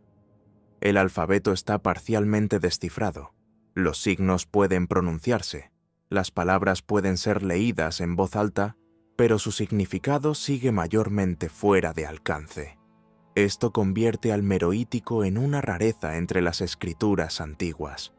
Otras lenguas complejas, como el egipcio clásico o el acadio, lograron ser descifradas gracias a hallazgos clave como la piedra de Rosetta o los textos paralelos escritos en múltiples idiomas. Pero en el caso del meroítico, no existe tal documento. No hay ningún texto bilingüe ni traducción antigua conocida que sirva como punto de comparación. Y eso complica todo. A pesar de los esfuerzos de lingüistas y egiptólogos desde el siglo XIX, la estructura gramatical del meroítico sigue sin ser comprendida del todo. Algunas palabras han sido asociadas a conceptos conocidos, como nombres propios, términos religiosos o fórmulas funerarias, pero la mayoría del vocabulario permanece sin traducir. Aun cuando podemos leer su pronunciación, entender lo que verdaderamente expresan esos textos es una tarea inacabada. La situación es frustrante. La lengua de un imperio que gobernó grandes territorios de la África antigua, que interactuó con Roma, Egipto y el mundo helenístico, ha quedado en gran parte en silencio. La voz de Kush, una civilización que desafió al poder faraónico, que construyó sus propias pirámides y desarrolló una identidad cultural propia, sigue sin ser escuchada en sus propios términos. El meroítico es, en esencia, una lengua atrapada entre la memoria y el olvido.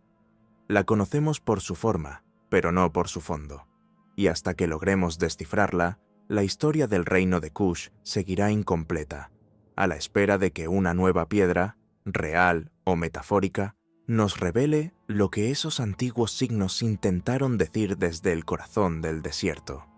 Ese muro lingüístico no solo impide conocer detalles biográficos de sus gobernantes o aspectos de su administración, también bloquea el acceso a su mundo simbólico, a su mitología, a la forma en que entendían la muerte, lo sagrado, el tiempo.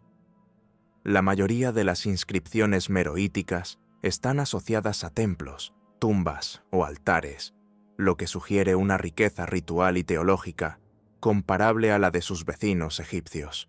Pero sin poder traducir sus textos con precisión, todo queda en la superficie. Sabemos cómo se llamaban algunos reyes y reinas, podemos identificar sus linajes y ubicar sus sepulturas, pero no podemos leer sus himnos, sus oraciones, sus leyes, no podemos escuchar su voz. Cada nueva inscripción hallada renueva la esperanza de que algún día se descubra una clave que desbloquee el sentido del meroítico. Algunos investigadores exploran similitudes con lenguas nilo-saharianas vivas. Otros analizan estructuras gramaticales universales, buscando patrones. Pero hasta ahora, todo ha sido fragmentario. El idioma de Kush sigue siendo una barrera entre nosotros y una de las civilizaciones más influyentes del África antigua. Un imperio que supo desafiar a Egipto, pero cuya palabra, su verdadero pensamiento, todavía nos es ajeno. Y hasta que ese silencio no se rompa, la historia de Kush seguirá incompleta, escrita solo desde afuera. El meroítico no solo representa una lengua olvidada, representa una identidad cultural completa, cuya comprensión está suspendida en el tiempo. Su desaparición, sin una traducción clara, deja un vacío no solo en la historia de África, sino en la narrativa global de las civilizaciones antiguas. Cada estela que no podemos leer, cada tumba que guarda inscripciones incomprensibles, es una página arrancada del pasado. Hoy, con tecnología avanzada, inteligencia artificial y métodos comparativos más precisos, las posibilidades de avanzar en su desciframiento son mayores que nunca. Pero el progreso sigue siendo lento. No basta con saber qué suena cada signo. Hace falta una conexión cultural más profunda, una intuición lingüística que reconstruya el contexto perdido. Mientras tanto, el meroítico permanece ahí, inscrito en la piedra, esperando. Es uno de los últimos idiomas escritos de la humanidad que aún no han sido descifrados, y su persistencia es una advertencia, que la historia no solo se pierde cuando se destruyen monumentos, sino también cuando se apagan las lenguas que los nombraban. Porque sin lenguaje, una civilización deja de hablar, y el mundo deja de escucharla. Porque sin lenguaje, una civilización deja de hablar, y el mundo deja de escucharla. Y sin embargo, hay veces en que el lenguaje no hace falta, donde lo que se transmite no son palabras, sino actos extremos, miradas salvajes y gritos en medio del combate. En otras latitudes y tiempos distintos, los vikingos dejaron una marca muy distinta, no a través de escrituras incomprendidas, sino a través del terror puro que sembraban en los campos de batalla. Entre ellos existía una figura temida tanto por enemigos como por aliados, el berserker. Guerreros que, según las crónicas, luchaban poseídos por una furia ritual, con fuerza sobrehumana y sin sentir dolor. Vestían pieles de oso o lobo, entraban en trance antes de la batalla y se convertían literalmente en bestias humanas. ¿Eran simples soldados drogados o portadores de una tradición chamánica que desafiaba la lógica? La 10ª historia nos lleva a su mundo, a la mente del berserker y a la oscuridad de sus ritos.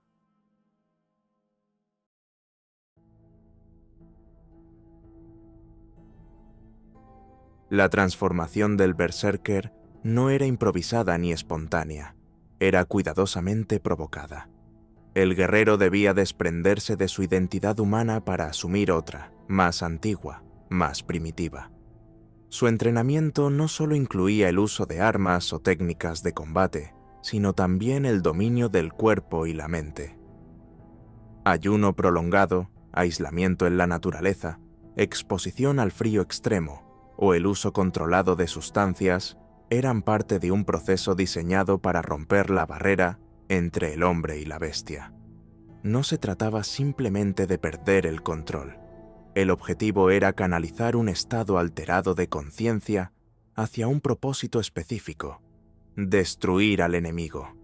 El trance del berserker era funcional, casi táctico. En batalla, sus ataques eran tan rápidos y feroces que los adversarios no podían responder con lógica o estrategia. El terror psicológico que generaban bastaba, muchas veces, para romper las filas enemigas antes del primer choque real. Los relatos también mencionan que los berserkers eran difíciles de detener, incluso después de terminada la batalla. Su furia no desaparecía de inmediato. Algunos tardaban horas en calmarse. Otros atacaban sin distinguir entre aliados y enemigos. Por eso, en tiempos de paz, eran temidos tanto como respetados. No se les consideraba simples guerreros, sino hombres tocados por una fuerza salvaje que podía volverse incontrolable. Con la cristianización del norte de Europa, la figura del berserker fue cayendo en desgracia.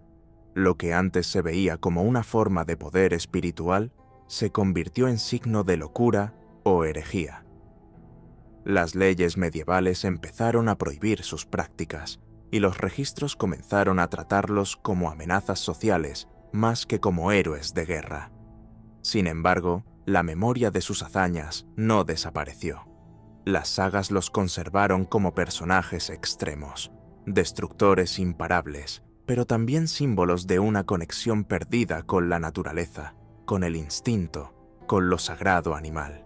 En un mundo que cada vez valoraba más el control y la razón, el berserker representaba lo opuesto: el caos, el impulso puro, la fuerza que no necesita justificación.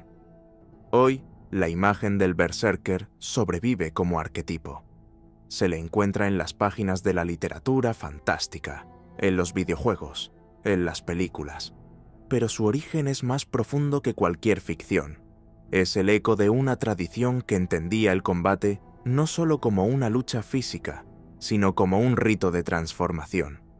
Un pasaje breve y violento en el que el hombre, por un instante, se convertía en algo más o en algo menos. El berserker no fue simplemente un soldado exaltado. Fue la personificación de un ideal ancestral que hoy apenas podemos imaginar, la fusión total entre hombre, animal y mito.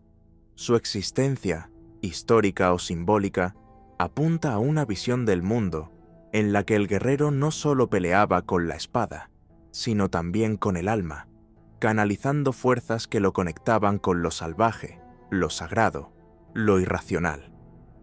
Aunque las sociedades modernas hayan abandonado los ritos de sangre y trance, la figura del berserker perdura porque toca una fibra profunda en nuestra memoria colectiva. Nos recuerda que, en algún punto de nuestra historia, la fuerza bruta no era simplemente violencia, sino una forma de conexión con algo más grande. Que el cuerpo podía ser un templo, pero también un arma, un canal, un ritual. Y aunque la historia haya intentado relegarlo al folclore o la superstición, su silueta aún se recorta, con piel de oso al viento y ojos encendidos, en la frontera difusa entre lo humano y lo animal.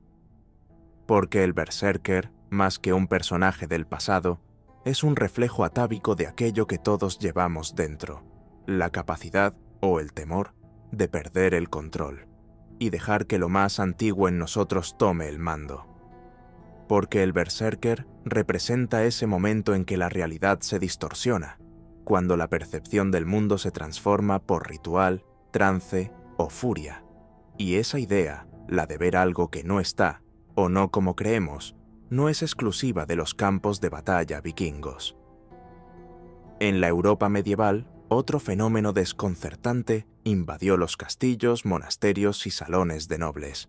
Una ilusión, una creencia extraña, que llevó a algunos a convencerse de que sus cuerpos estaban hechos de vidrio.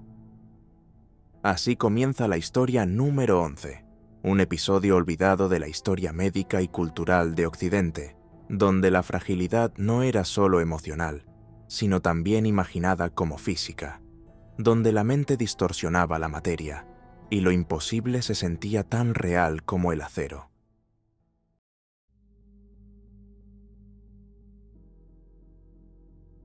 En la penumbra de la Europa medieval y renacentista, cuando la mente humana se debatía entre la fe, la superstición y una ciencia apenas naciente, emergió un fenómeno tan extraño como perturbador: personas convencidas de que sus cuerpos estaban hechos de vidrio. Esta creencia, lejos de ser una metáfora poética, era un miedo concreto, vivido con terror absoluto por quienes lo padecían.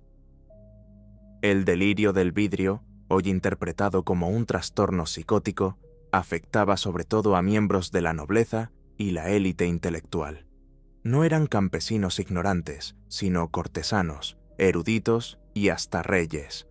Creían literalmente que eran frágiles como el cristal. Algunos pensaban que sus piernas podían quebrarse con un roce, otros que sus entrañas eran huecas y quebradizas. Caminaban con extrema cautela, evitaban sentarse o abrazar a alguien. Vivían con el temor constante de desmoronarse como una copa caída al suelo. El caso más famoso es el de Carlos VI de Francia, quien durante una de sus crisis ordenó reforzar su ropa con hierro para proteger su cuerpo de cristal. Su miedo no era fingido, lo dominaba, y aunque se le rodeó de médicos y consejeros, nadie logró liberarlo del todo de esa angustia transparente. Este delirio se documentó en múltiples cortes europeas, especialmente entre los siglos XIV y XVII. Y aunque parezca incomprensible desde una mirada moderna, tiene sentido dentro del mundo simbólico de su tiempo. El vidrio era un material precioso, frágil, casi mágico, transparente pero cortante, bello pero mortal si se rompía. Que alguien se creyera hecho de vidrio no era solo una distorsión mental, sino una manifestación del miedo más profundo a quebrarse, a perder la forma, el control, la integridad. La medicina de entonces, basada en los humores y la influencia celestial, no estaba preparada para tratar trastornos psíquicos, y así el delirio del vidrio fue visto como una maldición, una debilidad del alma, un castigo divino, más que como una enfermedad mental. Con el tiempo, la creencia desapareció, sustituida por otros temores más contemporáneos. Pero su rastro persiste como un eco curioso en la historia de la mente humana, una época en la que el cuerpo podía sentirse tan frágil como el alma, y donde la ansiedad tomaba la forma concreta de un cristal a punto de romperse. La ilusión del vidrio fue, en esencia, un espejo deformado de la condición humana, una manifestación del deseo, o del temor, de ser visto con claridad, de revelar cada rincón de la psique, pero también de la incapacidad para soportar esa transparencia. El cuerpo de vidrio no solo era frágil, era expuesto, vulnerable, indefenso ante el juicio ajeno y el peso del propio pensamiento. En ese contexto, el delirio no era una simple patología individual, sino una respuesta al entorno. Un entorno en el que la presión social, la culpa religiosa, el peso del linaje o la exigencia del poder podían quebrar a una persona desde dentro. No sorprende que quienes más lo padecieran fueran figuras rodeadas de protocolo, escrutinio y expectativa. Reyes, cortesanos, estudiosos, hombres que no podían permitirse fallar y que terminaron sintiéndose tan frágiles como el símbolo que los obsesionaba. Desde la mirada actual, ese delirio nos parece lejano, casi fantasioso, pero los mecanismos que lo alimentaban siguen presentes. Hoy ya no tememos rompernos de cristal, pero hablamos de ansiedad, agotamiento, desbordamiento, colapso. Cambian los términos, no la experiencia. El cuerpo sigue siendo el escenario de nuestros conflictos internos, y en eso la ilusión del vidrio tiene algo que decirnos aún, que hay miedos que adoptan formas precisas, que la mente puede moldear el mundo hasta hacerlo creíble, y que la historia está llena de cuerpos que, aunque nunca se rompieron por fuera, vivieron como si estuvieran a punto de quebrarse por dentro. La ilusión del vidrio nos mostró hasta qué punto la mente humana puede moldear la realidad, distorsionarla, habitar un mundo alterno en el que lo imposible se vuelve creíble. Y esa misma capacidad de imaginación, de crear lugares, cuerpos o verdades paralelas, no es nueva ni exclusiva de la locura. Desde tiempos remotos, culturas enteras han soñado con espacios perfectos, lejanos, inalcanzables. Utopías que, aunque nunca se hayan pisado, han marcado el deseo humano de algo más. Un refugio, una pureza, una paz absoluta. Y en la antigüedad griega, ese lugar tenía nombre propio: Hiperbórea, una tierra mítica al norte del mundo conocido, donde el sol nunca se ocultaba y los hombres vivían en armonía con los dioses. Una fantasía geográfica que, más que un lugar real, era una idea persistente de perfección. Así comienza la historia número 12, el mito de Hiperbórea, la utopía del norte.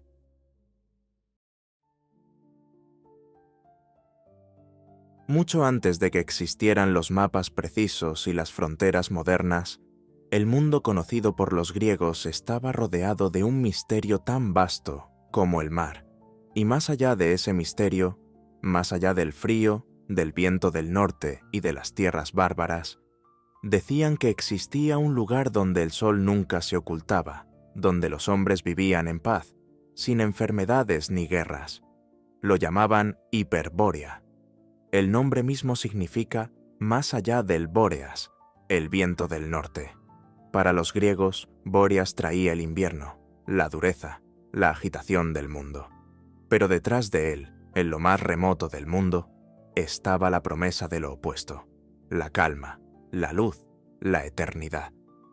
Hiperbórea era mucho más que un punto cardinal. Era una utopía.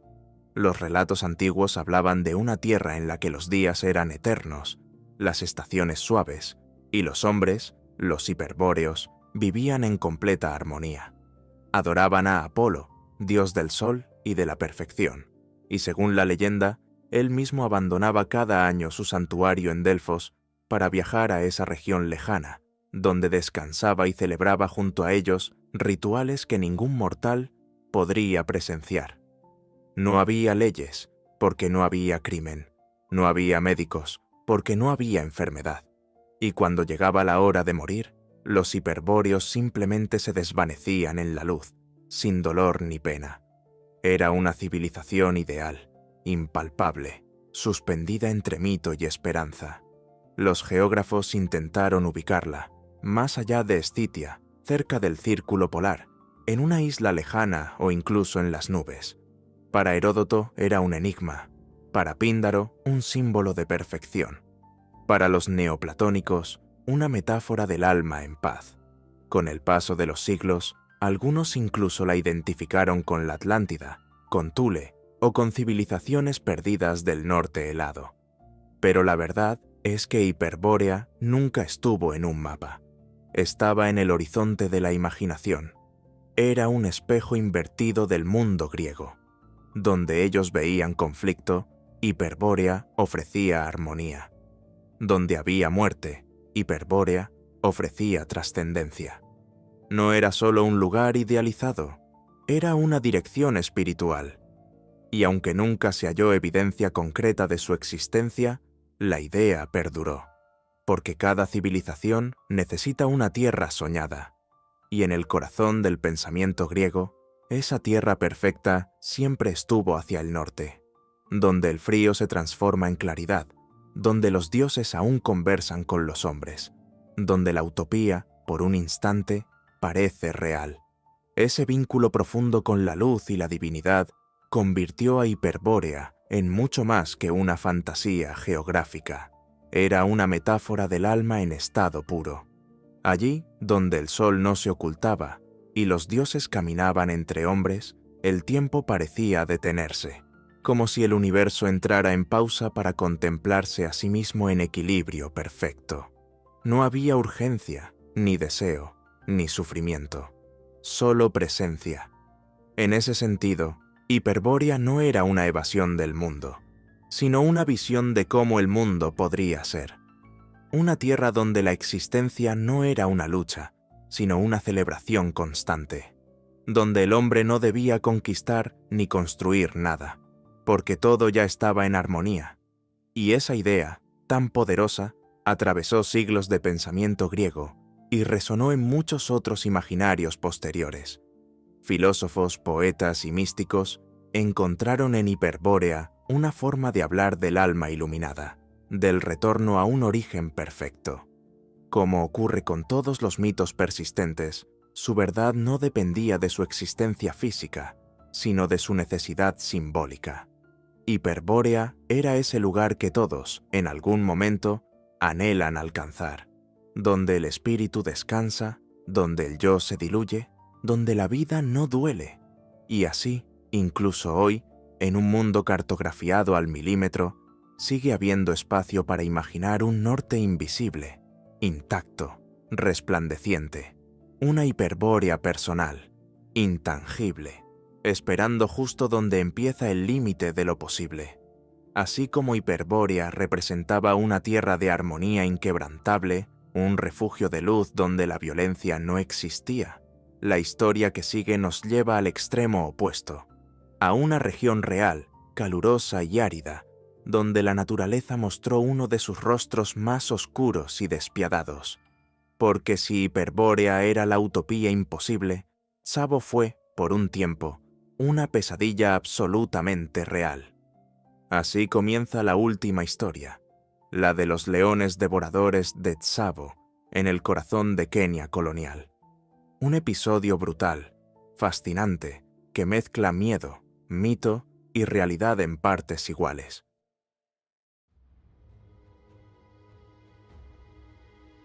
En 1898, En pleno auge del Imperio Británico, una ambiciosa obra de ingeniería buscaba unir Mombasa con el lago Victoria a través de una línea ferroviaria que atravesaría los vastos y salvajes paisajes de Kenia. Era un símbolo del dominio colonial, del progreso técnico llevado al corazón de África. Pero en la región de Tsavo, donde el sol abrasaba sin tregua y la sabana parecía infinita, el proyecto se encontró con un obstáculo que nadie pudo anticipar. 2 leones sin melena, inmensos, astutos y devoradores de hombres. Todo comenzó cuando los obreros del ferrocarril, en su mayoría trabajadores indios traídos por los británicos, empezaron a desaparecer por las noches. Algunos fueron arrastrados de sus tiendas mientras dormían. Otros simplemente nunca volvieron del campo. Pronto, el miedo se extendió por todo el campamento. Los hombres se negaban a a trabajar.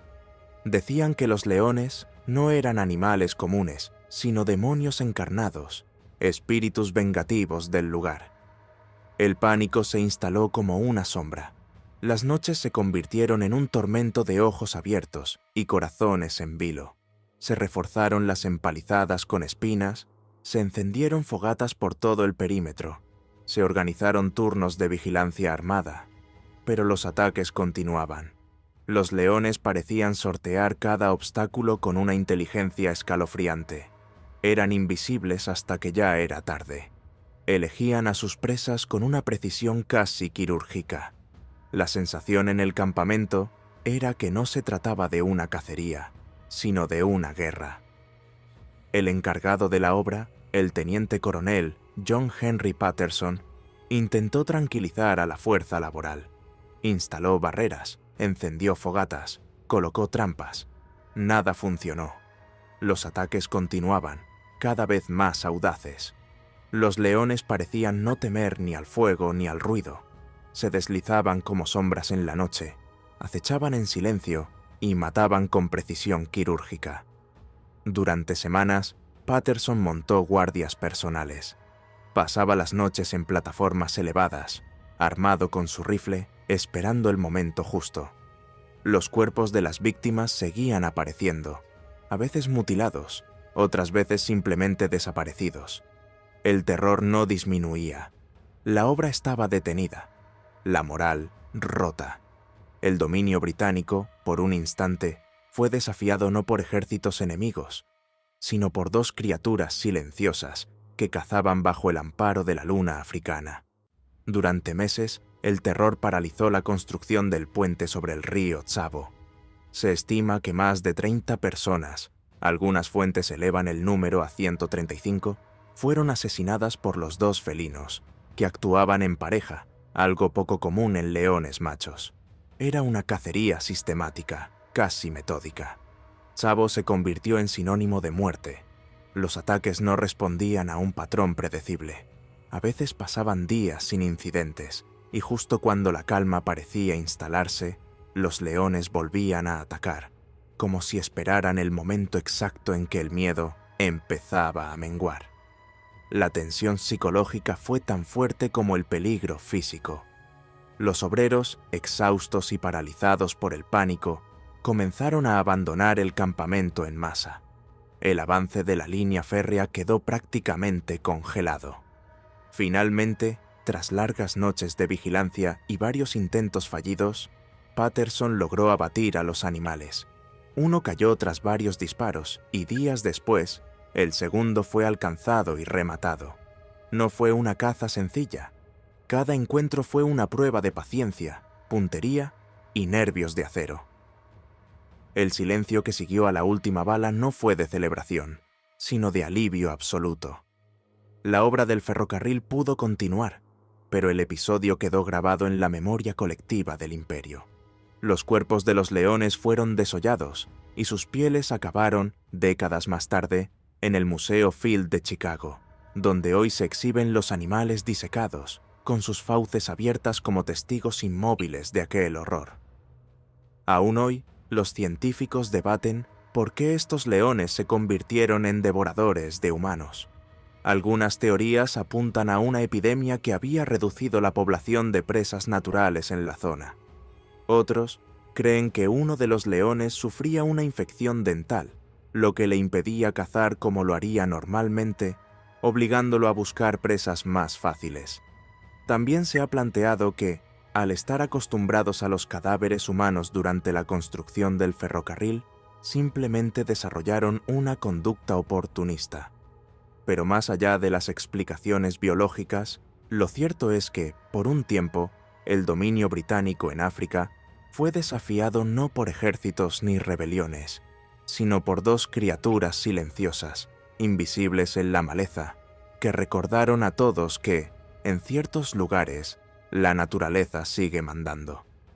El eco de sus rugidos aún resuena en los relatos, y su historia sigue viva, como una advertencia de lo salvaje que jamás fue domesticado por completo. Hoy viajamos por algunos de los misterios más desconcertantes de la historia. Desde una piedra rúnica que podría reescribir el pasado de América, hasta una tumba de Cristo en Japón. Desde un continente perdido bajo el océano, hasta pirámides en Grecia y un idioma africano aún indescifrado.